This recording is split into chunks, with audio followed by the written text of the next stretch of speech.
ये बड़े अहंकार की बात है कहना कि मेरे किसी पुराने कर्म की वजह से मुझे आज चोट लगी है।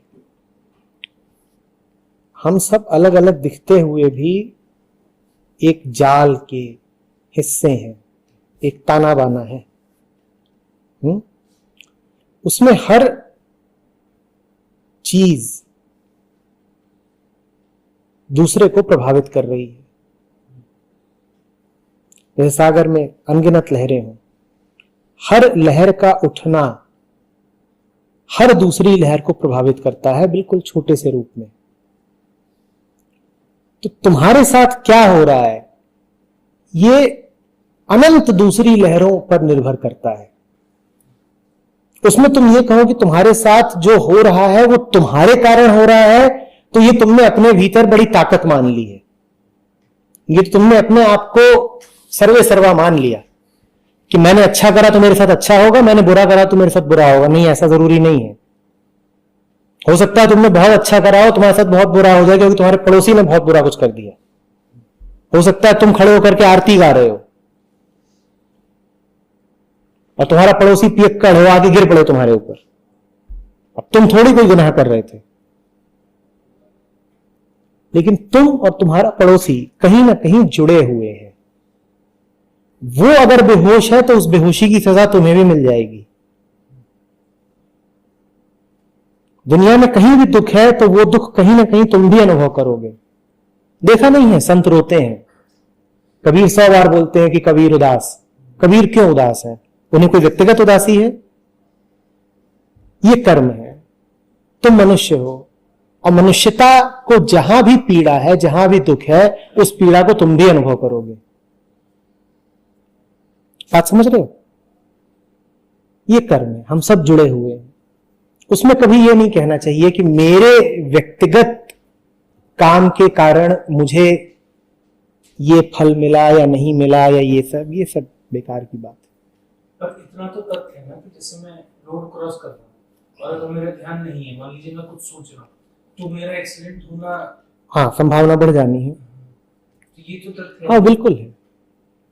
इसीलिए कर्म को 3 हिस्सों में बांटा गया है, प्रारब्ध, संचित और आगामी। शास्त्रीय तौर पे कर्म को इन 3 में बांट दिया गया है।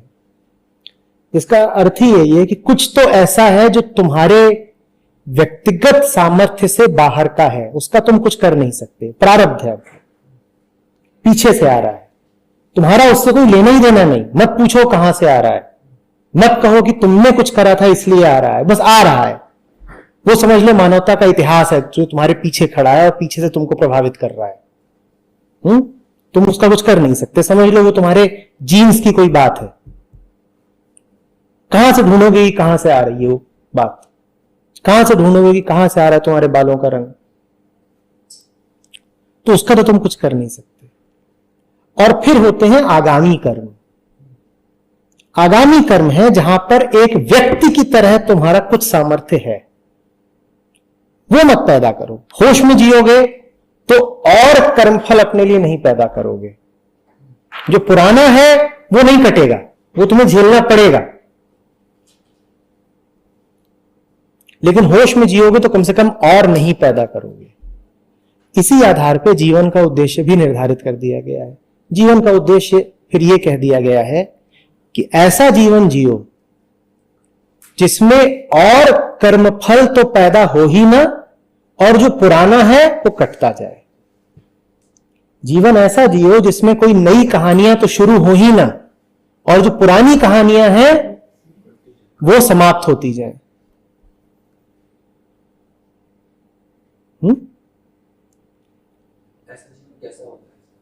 नई कहानियां मत शुरू करो। नई कहानी शुरू करने का अर्थ होता है और भविष्यों की तलाश, कुछ ऐसा करना जो भविष्य पर निर्भर हो। कामना बद्ध जीवन जीना, कामना हमेशा भविष्य की होती है। इस तरह जीना कि जैसे कोई कल हो और उस कल से तुम्हें उम्मीद हो। जो ऐसा जीवन नहीं जीते वो आगे के लिए कर्म नहीं पैदा करते। और पुराने कर्मों को काटने की क्या विधि? वो विधि ये है कि पुराने कर्म उसे ही चोट पहुंचाते हैं जिसने वो कर्म किए हो। जब तक तुम